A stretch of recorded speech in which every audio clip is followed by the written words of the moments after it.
So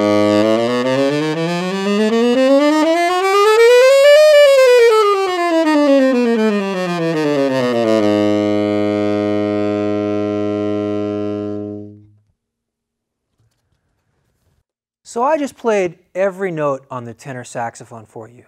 That was the chromatic scale, from the lowest note, the low B flat, all the way up to the high F and back down.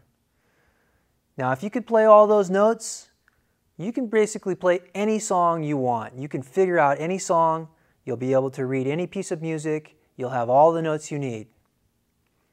When you want to start learning all those notes, make sure to refer to your fingering chart and you'll be able to pick them all up. Now I'd like to talk a little bit about the chromatic scale.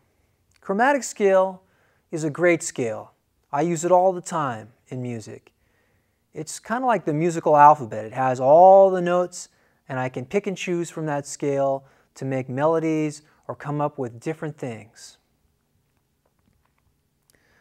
What I'd like to do now is teach you a chromatic scale just one octave within the range that you've already worked on from middle C on up to high C.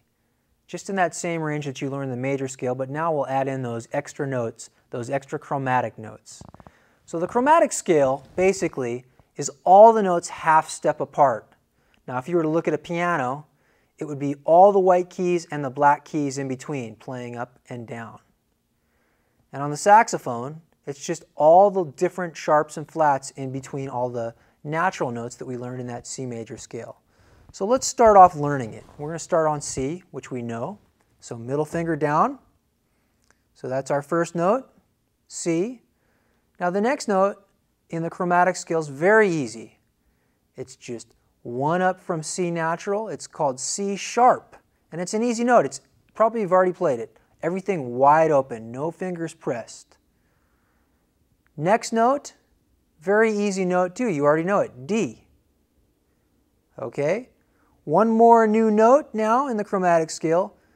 We have to press our right pinky, the top pinky key, not the lower one, there's two keys over there. The top one, we press that down, that's called D sharp. Okay, we keep the octave key and all those other keys that we had down for D, but we're adding that one note, one key down to play this note. D sharp, you can also call it an E flat. Most of the sharp and flat notes have two names. So in this case, we'll call it D sharp because we're going up. All right, the next note, E. E natural. You know that note already. Next up, chromatically, F. F natural. Now we'll go to a new note that we haven't learned yet, F sharp. So what we're going to do for F sharp is keep that same F natural fingering, the F fingering down. We're going to flip-flop our index finger for our middle finger in our right hand. So they're just going to flip over. Okay, that's what we're going to do. So the middle finger is pressed instead of the index finger, the first finger. All right, continuing on, going up to a G. G is our next note in the chromatic scale. Our next new note, G sharp. Now that's where we're going to use the pinky in our left hand. These spatula keys, we're just going to use the easiest one to reach, that top key. That's a G sharp. All right, next note, you know, A. And the next fill-in note, fill in the blank note, A sharp, actually more commonly referred to as B flat. It's the fingering, there's a few fingerings, but I'm going to give you the chromatic fingering for this one. We're going to finger A with the octave key, and then we will use the side key, this key over here on the side, right by the index finger, by the first finger, but it's off to the side. You see these three keys along here? We're going to use the bottom one. That's the bottom side key. That's the one we want to use for that, plus the A fingering. Now continuing on, we're going to go to a B, and then a C natural. So that's it. That's the whole chromatic scale. I'll play it very slowly for you.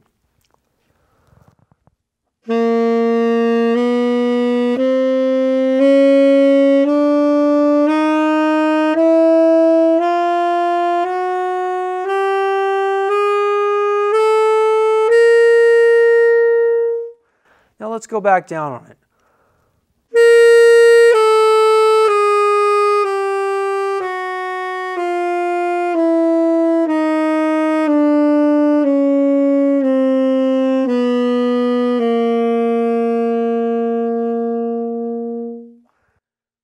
So there you have it. That's the chromatic scale. A very good scale to know. It has all the notes.